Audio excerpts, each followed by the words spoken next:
thank you, Alireza, for presenting. So Alireza is a lecturer in our School of Information Systems. His research interests revolve around things like chatbots and other AI-based services. He has published extensively in MIS journals, including the International Journal of Information Management, Sloan Management Review, Communications of the ACM, First Monday, among others. Most recently, he was a finalist for Educator of the Year Award at QUT, and he won the Teaching Excellence Award in 2021 for one of his units on system design. Alireza, it is a pleasure to invite you. I apologize that I cannot be there. If you can hear the background noise, there's a whole group of construction happening around me, and so I had to be here. But with that, it's a pleasure to have you, and I will allow Gemma to activate your slides now. Thank you. Thank you very much, Kevin.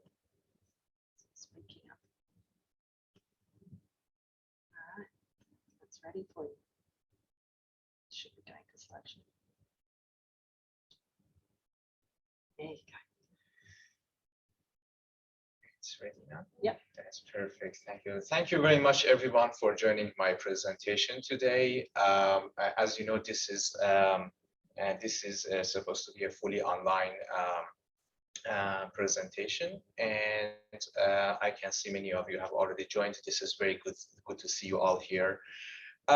So my presentation for today, the title, as you see, it's about designing chatbots that meet the unique needs of consumers. I'm Dr. Alireza Nili. Please call me Ali. I'm a lecturer in the School of Information Systems at QUT, and I'm also a member of SP3, the Agile Trust Group. And yeah, we can go to the next slide. Let me start my presentation by acknowledgements of traditional owners. We acknowledge the Turrbal and Yagura as the First Nations owners of the land where QUT now stands. We pay respect to their elders, laws, customs, and creation spirits. We recognize that these lands have always been places of teaching, research, and learning. We acknowledge the important role Aboriginal and Torres Strait Islander people play within the QUT community. Kevin provided a very nice introduction in my bio, so I guess we kind of can skip this slide. Mostly I would just say that my work in the past few years have been focusing on bridging the gap between user behavior research, trust, and design science. And the type of technologies that I've been focusing on are mostly AI-based services, digital services. And among these types of AI-based services, I mostly focus on chatbot type of AI. And my work is domain independent. I've had research projects in the public sector and also in the retail sector. But my work mostly have been focusing on the public sector. And recently I started projects with organizations such as Amazon, Kmart, and Bunnings. And also I've had CRC projects and industry-funded projects in these areas. Okay, what are chatbots? Chatbots are AI-based conversational agents, and they provide voice-based and or text-based question-answer assistance on any smart device. It could be also a desktop device or any smart device, particularly mobile devices. They are not particularly new technologies. Most of us think that they are very new, but in fact, they are not very new. The first chatbot was the first chatbot that I know is ELIZA. It was created at the MIT Artificial Intelligence Laboratory in 1964. many years before I was born. And so I would say it's not a new technology, and it started with some very basic features. It had lots of limitations. It was unable to understand the user, understand their questions, regardless of how simple the questions were. But over time, the designers used more advanced technologies such as natural language processing and machine learning algorithms. And therefore, the chatbots over time became more advanced, more increasingly advanced, and they are now better at recognizing requests, providing responses, and even predicting user behavior. So many businesses, both in the private sector and the public sector also, have been deploying chatbots on their websites. And in many cases, we can see that when we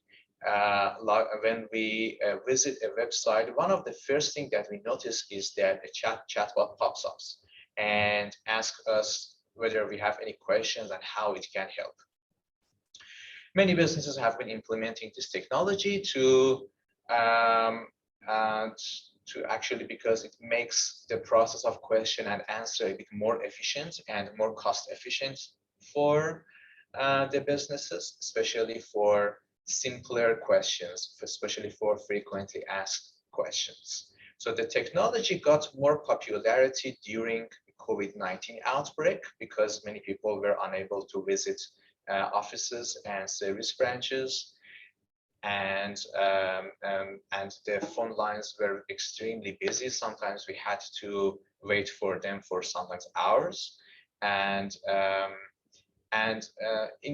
I personally have noticed that many businesses, the human customer service representatives start the conversation. Have you checked us? Have you checked our website? Have you used our chatbot? And if we say no, they will help us. They will continue the conversation with us. So the chatbots are gaining more popularity, and many designers and even many of our graduates, IT graduates, are entering the chatbot market and the chatbot design market. It's the global chatbot market is 1.23 billion by 2025 at a compounded annual growth rate of 24.3%. And the prediction that was for 2022 was much less than this. So it means it shows that many businesses are investing in this area because it's going to be the future for many businesses. Yeah, we can go to the next page. Yeah, it's coming. It's just a delay on the screen. Right, there is a delay here. But it's on the screen. Everyone's seeing it. Everyone is seeing that. Okay, thanks. So the problem, what's the problem here? What's the research problem? Let's say chatbots are very efficient AI systems for responding to simple and repetitive, frequently asked questions. But and significant improvements have been in terms of natural language processing. If you remember, until 3 years ago, we were so very frustrated with the fact that they were not able to answer our questions regardless of how simple it was. But there have been many advances in natural language processing and machine learning algorithms that have enabled the chatbots to understand our questions and provide more relevant answers to our questions. Also, the user interface looks much more user-friendly and more natural looking. But the problem that they cannot provide personalized responses to users, particularly to customers, could be the customers of retail business or even public services. The problem that they cannot provide personalized responses to customer questions is still there. And it becomes more complicated if a business provides more services and more complex services. And even it gets worse if the questions are more open-ended. So if, for example, I had a project with Services Australia a few years ago, and they provide various types of services. Disability services, lots of financial support for various different streams in terms of health, public health, everything. And their chatbot was at that time was absolutely useless because people's questions were so very complex. They were asking that I have these life circumstances, and they were explaining for the chatbot, but chatbot was absolutely unable to understand those questions. Or even if it was able to understand the questions, it was unable to provide relevant responses to those complex open-ended questions. So it created a feeling for people that they are not useful enough for responding to, that the chatbots are not useful enough for responding to unique customers' questions. And it's very much affected the adoption of the technology. It affected people's trust a lot, and as a result of that, the adoption rate was very low. So here we want to know what have been the reasons and what the designers and service managers can do about this. Do you guys see the slide that is the methodology slide? Perfect, thank you. Just wanted to double check. Yes, so this research is actually a research in progress research. When I was told that it would be better if I present a work that is still ongoing, so I can receive questions and feedback from you guys, and that would be helpful for me as well. So here, for this research, I used two major methods of data collection. One has been qualitative data. I collected qualitative data through 19 workshop participants to design participatory design workshops, where I invited 3 major stakeholders, including service managers, designers, and consumers in the retail sector. And I also conducted survey questionnaire. I distributed survey questionnaire. Over 1,000 people showed interest in participating, but because I had a screening question at the start, 252 people were eligible for responding to the question, and I received very valid responses from all of them.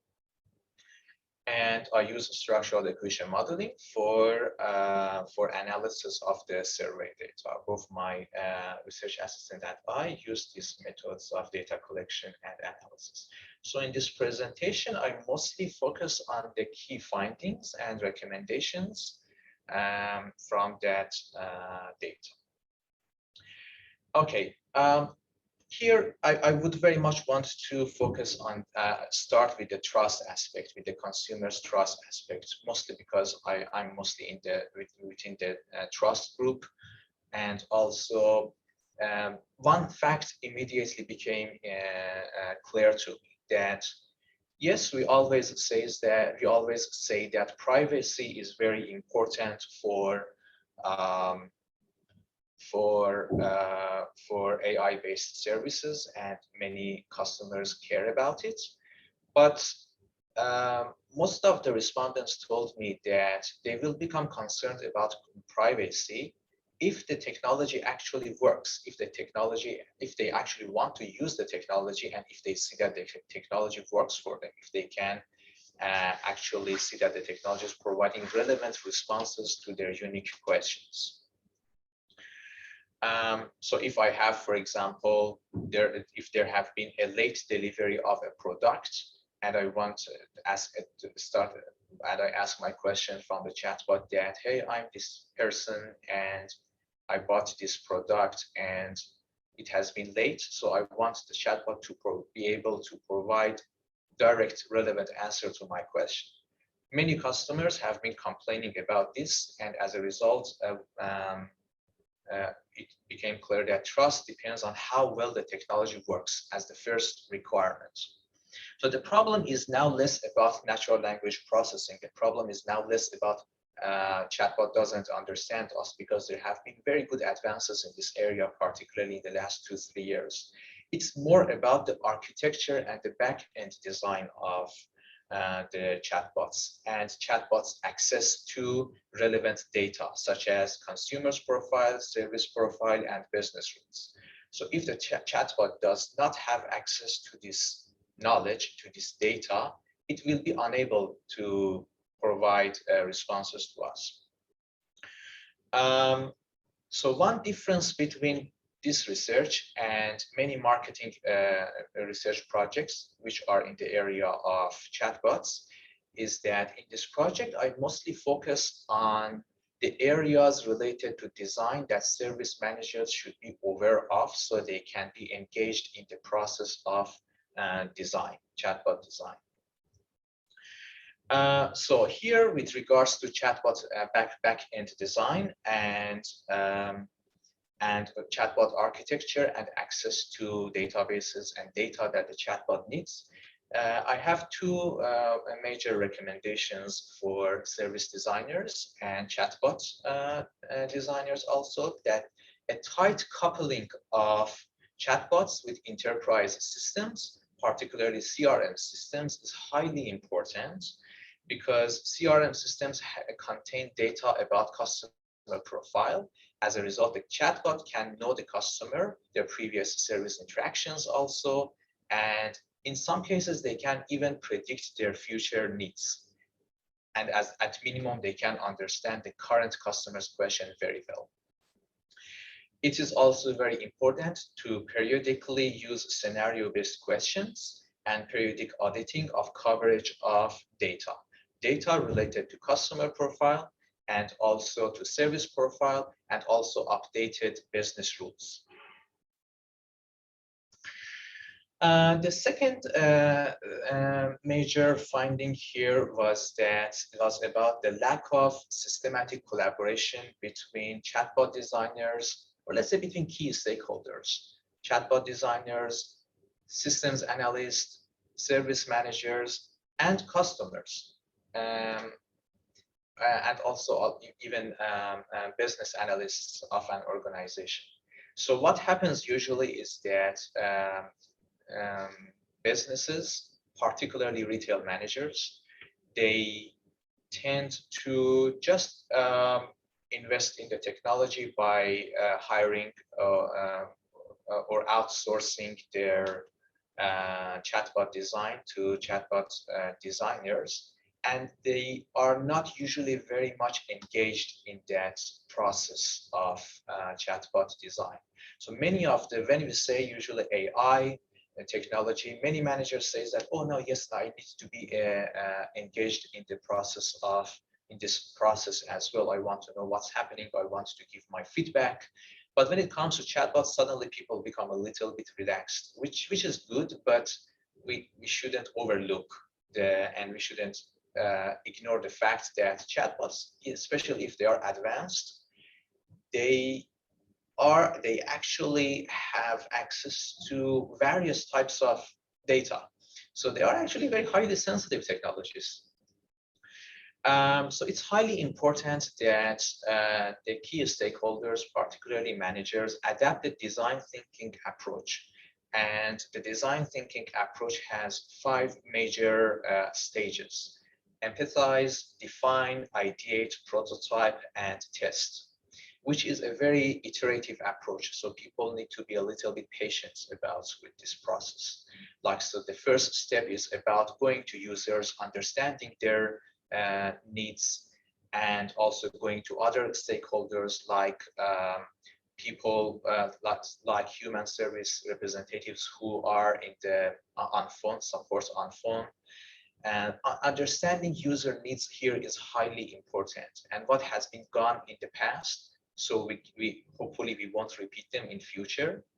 Defining the problem, all of us know that how important that defining the problem is. Ideating here mostly relates to features and functionalities and the level of sophistication that we want our chatbot have. Sometimes some businesses prefer not to have a highly sophisticated chatbot, and they have valid reasons for that.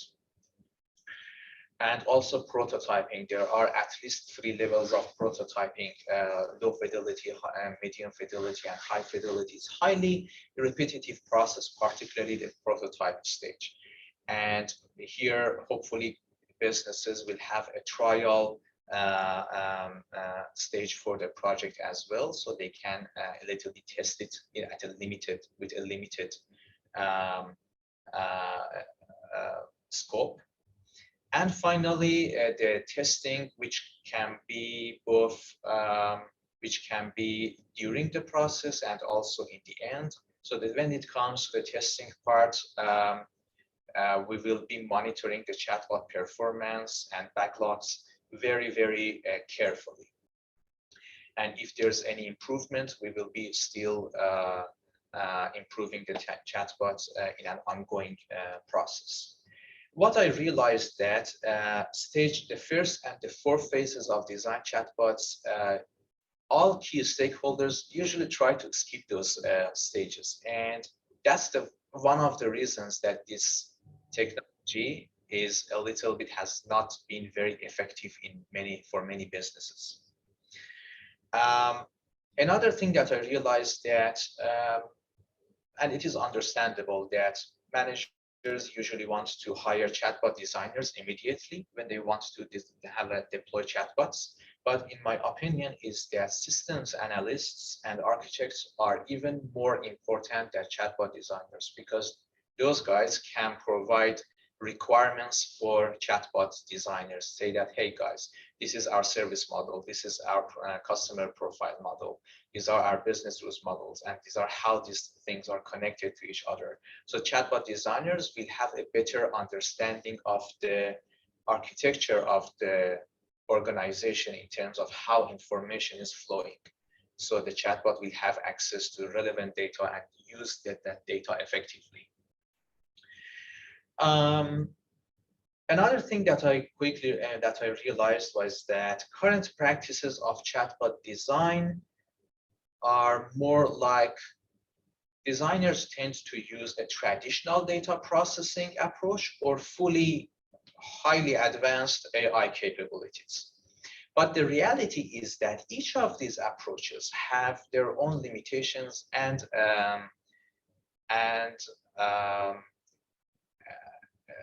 strengths.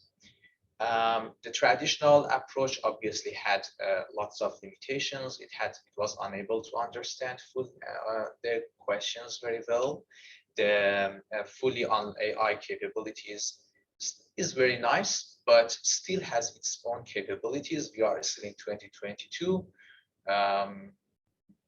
Many years are still in future. We know that these AI technologies have lots of limitations. Actually, there have been lots of hype about it, and the reality is that they are improving a lot, but still they have lots of capabilities.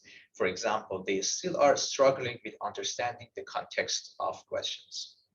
So here I have recommendations for chatbot designers and also for service managers who want to be engaged in the process. I would suggest that using both a hybrid approach of deploying both traditional approach, which is mostly frame-based method, and also end-to-end neural network type of advanced improvements. So what's frame-based method? It's usually like, in many cases, chatbots start with asking us questions. So they can guide the users to provide a little bit more specific questions and answers, rather than a very highly complex open-ended questions that even a human may not understand the other human. So when chatbots use both of these two approaches, it would be much better. Another thing is that we need to consider 3 types of contexts. And this context is the part that I would like to present maybe 5 minutes from now, so I skip this part. So I have a separate slide specifically for the context. Another thing that I also realized was that current chatbots do not handle the two major types of services, which are search-oriented service interactions and action-oriented service interactions. So search-oriented and service interactions, when it comes to chatbot humans, interactions are more like customers are just seeking information. Like, I want to know more about that particular service. I want to know what types of products you are selling. I want to know what if questions, for example. So they are more as seeking information, and in many cases, it's just about service exploration. The other major types of service interaction is action-oriented service interactions. Like the chatbots here become a little bit more proactive, like they become like they offer or suggest application forms, service application forms to users. They pre-fill some of the questions, some of the frames, and they even can do some service negotiation with the customers. So action-oriented are more like chatbots do something about it rather than just providing information in a passive way to customers. So most of the current chatbots are the first type because they are not very advanced, but we expect that they are going to be more advanced in the next few years, and that's why that we need to be a little bit more prepared for that. And here my recommendation is that the dialogue rules related to consumer, service, or service model and event models should be handcrafted as a set of condition action pairs. So what are conditions and actions? Conditions are mostly about customer circumstances, and chatbots should be able to understand those circumstances in context. Like, and this was particularly very important in the public sector, because in the retail sector is more about selling products that are so most of the times fixed.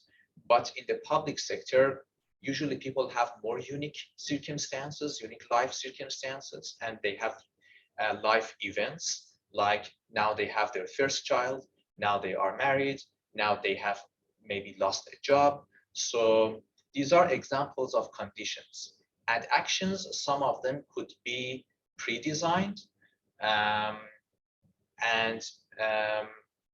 Yeah, I would say these are the examples of mostly conditions. Actions could be pre-designed, responses could be also somehow pre-designed for those conditions, various conditions.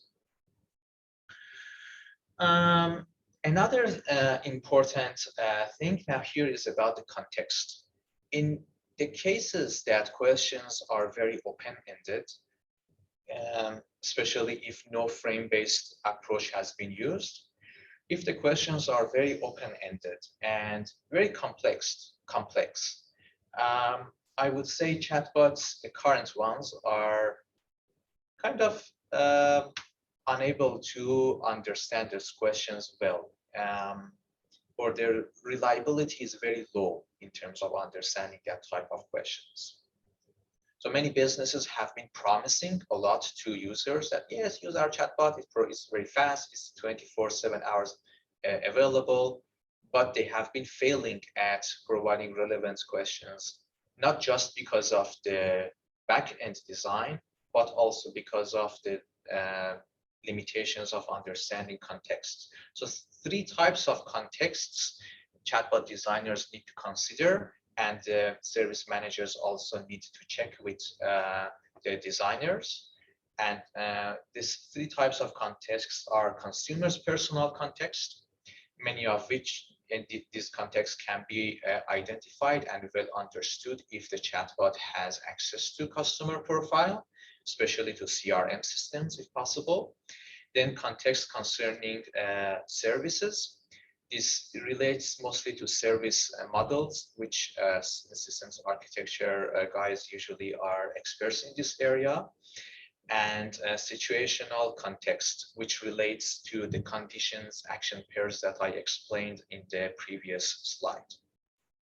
So these are the parts that the dialogue management system ideally needs to have this capability to understand these three types of contexts. Relevant conversations also should proceed from a choice of dialogue in directions. This part is also kind of similar to what the approach that human customer service representatives use on phone. So they have a script for various different types of questions and service conditions. They sometimes ask us to give them maybe 1 minute, 2 minutes, because they need to have a look at those flowcharts and scripts. So they provide the relevant response to us. Chatbots also here, if they use both frame-based approach and neural network-based approach, they will be more effective at responding to the three major elements here: service, consumer, and event models. If they have access, they can understand the context much more efficiently.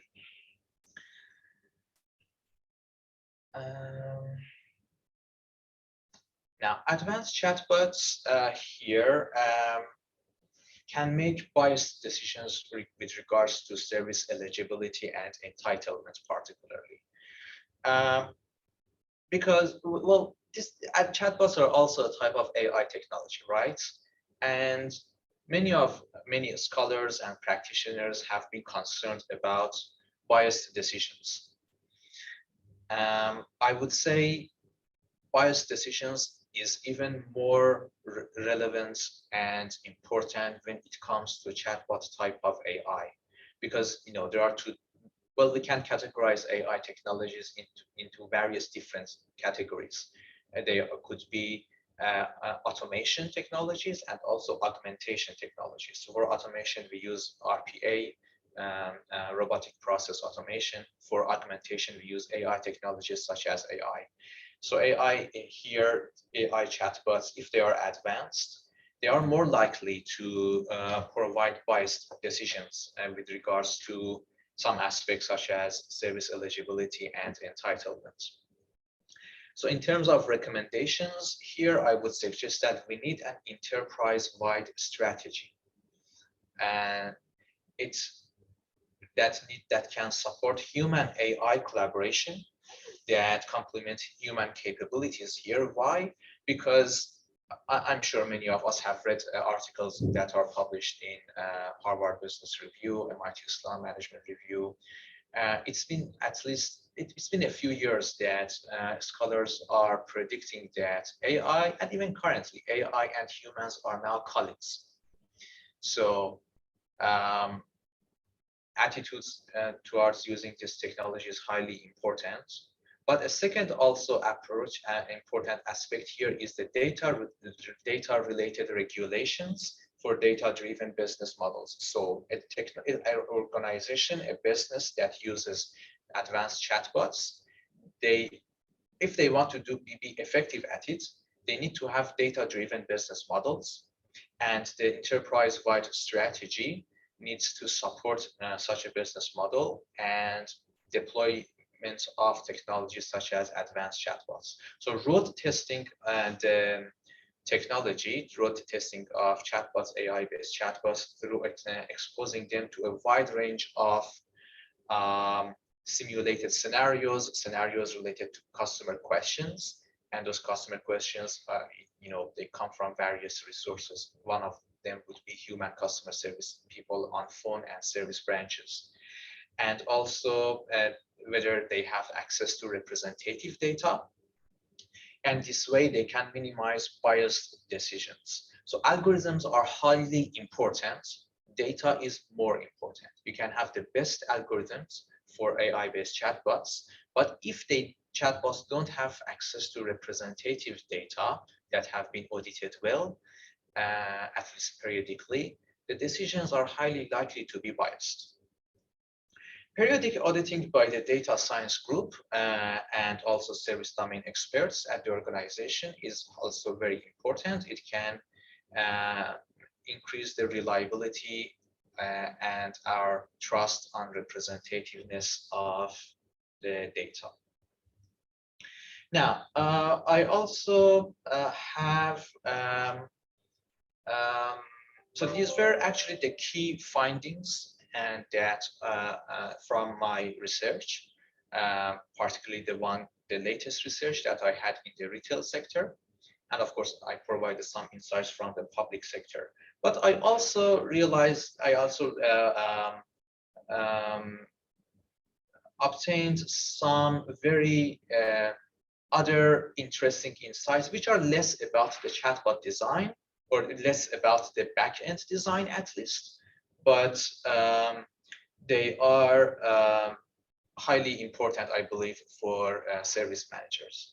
So one thing that I immediately realized that sometimes businesses want to push customers to use their chatbot for online purchase or to know more about the products. But the reality is that people usually tend to use chatbots for asking their questions about service problems. If something has gone wrong, instead of waiting 1 hour, 2 hours on phone, which happens a lot recently, especially,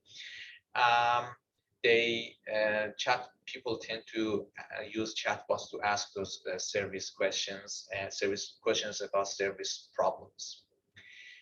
Now, if we go to the next slide, fantastic. Something that it was very interesting to me about the users is that we usually say younger users adopt the technology faster. Well, in the case of chatbots, usually above 40, ages above 40 were tending to use chatbots more, or at least they were tending to use the chatbots. They were more willing to try using the chatbot at least for the first time. But I also realized that once younger users use this technology for the first time, they are more likely to adopt the technology and use it much more frequently. The next interesting insight that I realized was that, so I'm not a conversation designer, but it is a whole world of design field by itself. Many businesses have been trying to a little bit design more persuasive tone of communication for chatbots. From the workshop design and also survey, from the workshops data and survey, it just became so very clear that people do not want to use chatbots if the tone of conversation is a bit more persuasive. They just want something very friendly. In fact, in many cases, there are chatbots that start with telling a joke, and it attracts users much more quickly, I would say. The other final aspect is that now it's about risk management. I didn't want to end my presentation without talking about risks. So I'm not going to go into details about risk management because it's a very broad area by itself, especially when it comes to AI technology. But one thing that I realized was that when it comes to chatbot type, well, for AI technology, everyone is aware of the risks. Even the ones who are not, or even the managers who are not aware of the risks, they tend to be kind of very careful about it, and they ask many more questions when it comes to AI technology compared to traditional information systems. But interestingly, when it comes to AI-based chatbots, they don't tend to be that concerned. And as a result, there have been examples that chatbots have been providing biased decisions, have been making biased decisions, and have been sometimes providing even inappropriate responses to customers. So recommendation here, the main recommendation that I have here is that just at a very high level, I would suggest that AI chatbots could be even more risky compared with many other AI based technologies, especially if we are going to augment service delivery. So like most other AI or all other AI technologies, I would suggest that managers consider three major elements when they want to design a risk management strategy: likely positive outcomes, likely negative outcomes, and potential ways for mitigating them. So examples of likely positive outcomes are fast response rate and also reduced risk of biased decisions if the strategies that I mentioned related to enterprise-wide strategy, if those are deployed. Chatbots are actually more likely to make less biased decisions compared with humans. Likely negative outcomes could be, and also who are affected by those outcomes, could be cybersecurity risks. For example, malicious inputs known as adversarial attacks are highly relevant to the chatbot context. Potential ways of mitigating them are also very important. Now I'm not a cybersecurity expert, but my research showed that some aspects such as behavior inhibitors, challenger models, and also explainable AI could minimize the possibility of negative outcomes. So explainable AI is also we have colleagues in the School of Information Systems who are working on this area, and the whole purpose is to make sure that chatbots make less biased decisions. In many cases, and actually in almost all cases, managers are very concerned about these risk aspects, but they don't know where to start. One thing that I realized from the participatory design workshops that I had with key stakeholders was that both designers and managers were recommending that if you don't know where to start with customizing an existing high-level framework, such as algorithmic impact assessment. So it's a type of questionnaire type of tool that provides something like a checklist for managers that you need to do these things, these are the requirements. And so it's a very good start. I would suggest starting with customizing an existing framework, and over time you can make things more relevant. Thank you very much again for attending my presentation today. As I mentioned, this is still a work in progress. And your questions certainly are very welcome, and I would be very happy to answer those questions if I know the answer certainly. Thank you very much. Thank you, Alireza, for a very interesting presentation. Let's open the floor for questions. So if you have a question, if you don't mind turning on your camera and asking Alireza. So who would like to begin? Let me see if there are any hands coming up. So I guess I'll begin while other people get ready with their questions, Alireza. So one of the things that you highlighted was the issue of trust. Oh, wait, I see Alex has a hand. So let me give it to Alex first. So Alex. Thanks, Kev. I was perfectly happy to go second. Okay. So Ali, thank you. That was really interesting. And my research background is around non-profit organizations. And so of course I was filtering everything you were saying through the lens of how a charity or a not-for-profit might, adapt chatbots more toward their purposes rather than the retail context in which you've undertaken your research. But I was particularly interested in that difference between search-oriented and action-oriented interactions. So I kind of got a two-part question.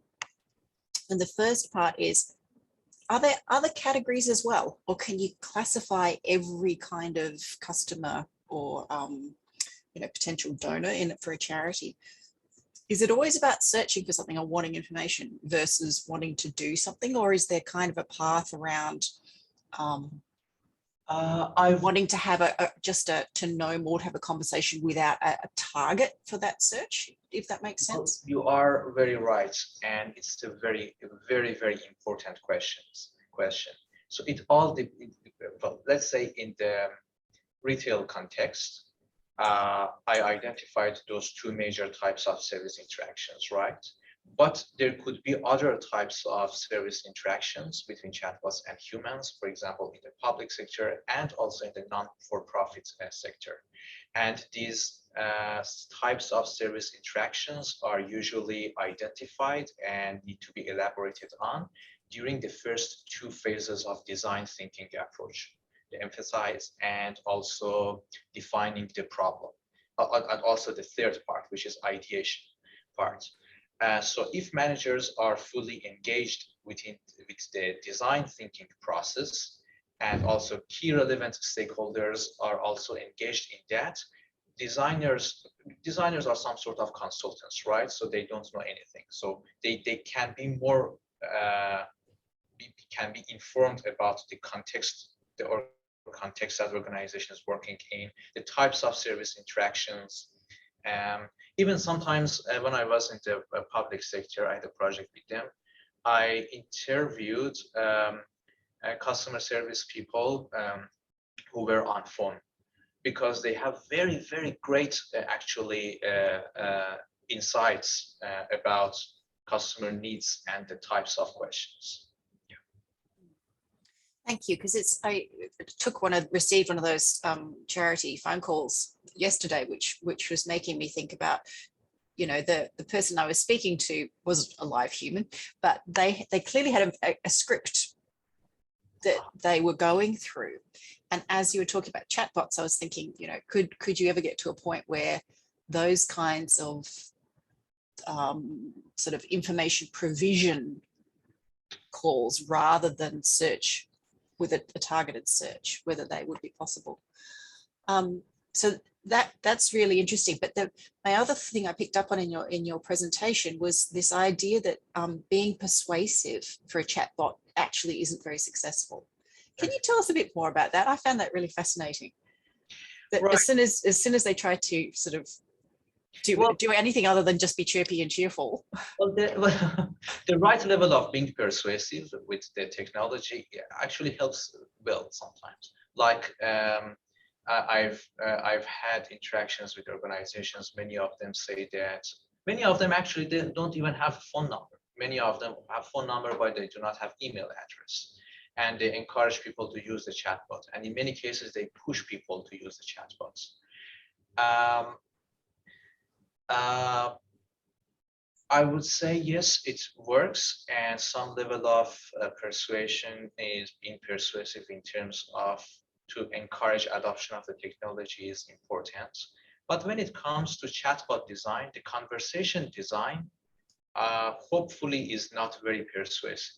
Hopefully it's more fun and more friendly tone of conversation. That was something that that was mostly mentioned by the designers in the workshops, and the survey data also kind of confirmed it as well. Thank you. Thank you, Alex. And so now I will ask Ty to ask his questions, because he has his hand up. Thanks, Kevin. Yeah, many thanks for the interesting presentation, Ali. It was really great, and it's really a great fit for our trust signature project as well, because it fits in so nicely. And just to let you know, I was getting a message here that the meeting is in focus mode. So I think you're the only one who can see the video and not the others. Not sure if that's intentional, just a setting, but just wanted to let you know. Yeah, thanks. Yeah, so my question is regarding the quantitative design, because you mentioned at the beginning that you're doing qualitative interviews and you're also collecting survey data for structured equation model. You didn't show us structural model itself. So can you tell us a little bit about that? And also in what kind of context did you collect the quantitative data? So you presented 3 different contexts. Did you pick one for that? Or yeah, how did you select that, and how did you present that to those survey participants? That's a very good question, actually. I intentionally did not want to focus a lot on the survey aspect because I was a bit concerned about the time. And so I would say that this presentation mostly focused on the data from the design workshops. In terms of the design of the measurement model, I kind of combined the classical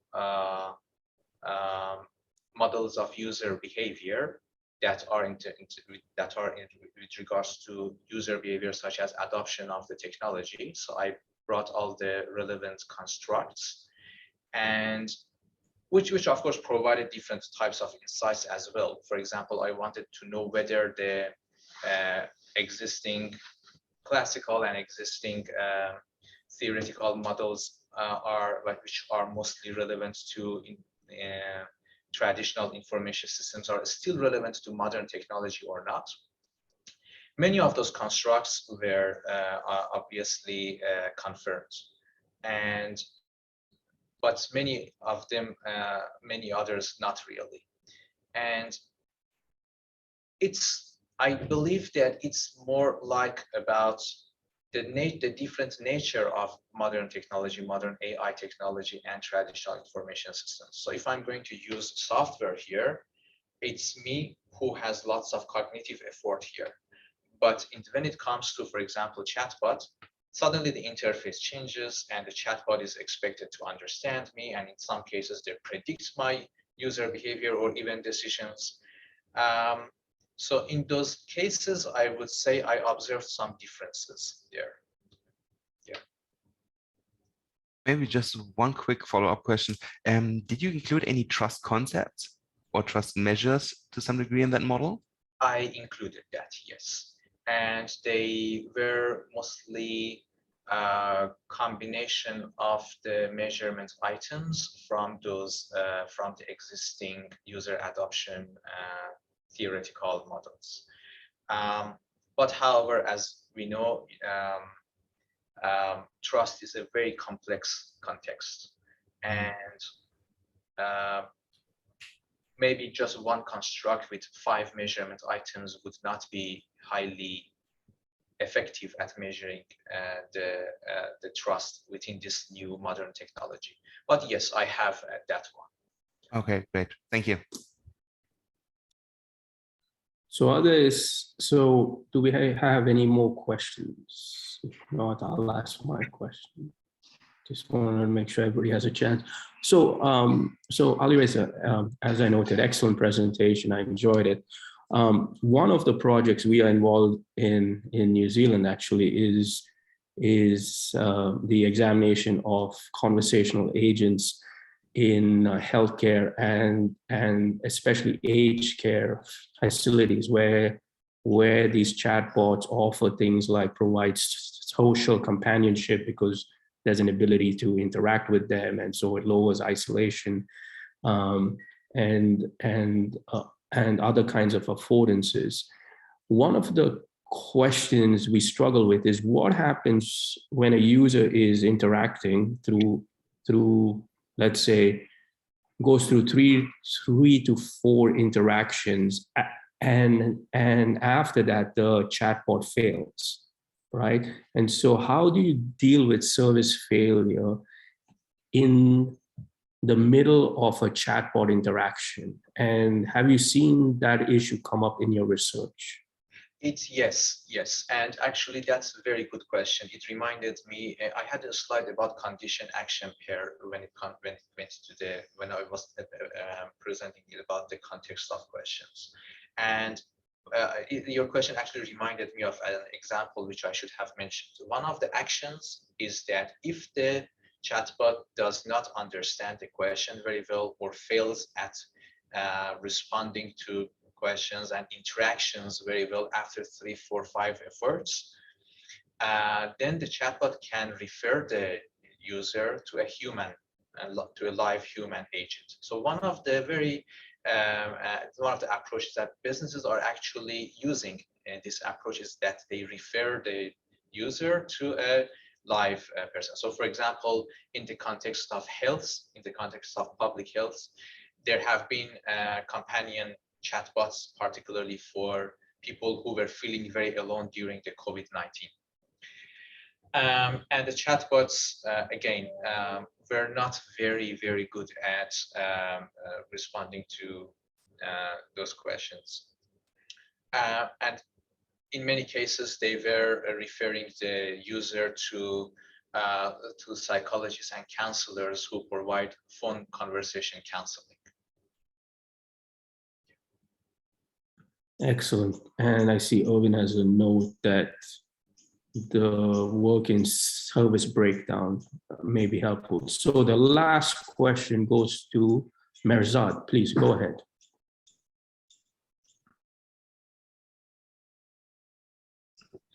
You are on mute, Merzad. You're on mute. Sorry, you hear me right now?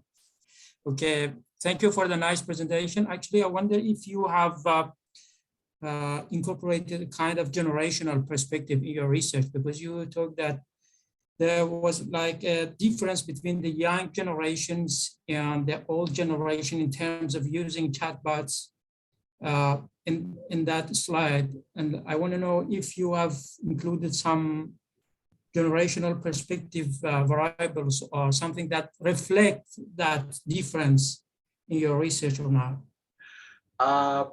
I did not include it. I didn't embed it in the models and in my questionnaire and in the workshop design. However, when I was analyzing, but as one of the findings that that happened very inductively from the data, from analysis of the data, when I was looking at the quantitative data from the survey, some demographic things were a little bit more interesting to me. And we usually say that, you know, AI technologies or modern technologies, younger people, younger generation, once they adopt it so very quickly, they are faster than other age range demographics at adopting the technology. When it came to chatbots, it was the opposite. It was very interesting. It was opposite. But one thing that I also realized that once they use it for the first time, they are much more likely to use it more frequently than other age range people. So my answer to the question, I hope is clear. I would say that no, I did not include it as a major focus of the work, but that insight happens inductively from the data. Thank you. Thank you. So we are exactly at 1 o'clock or maybe 1:01. So again, thank you, Alireza, for an excellent presentation. Thank you, Gemma, for organizing the room and everything else. And thank you, everybody, for attending, and we'll see you at the next research presentation. Thank you all. Bye-bye. Thank you very much.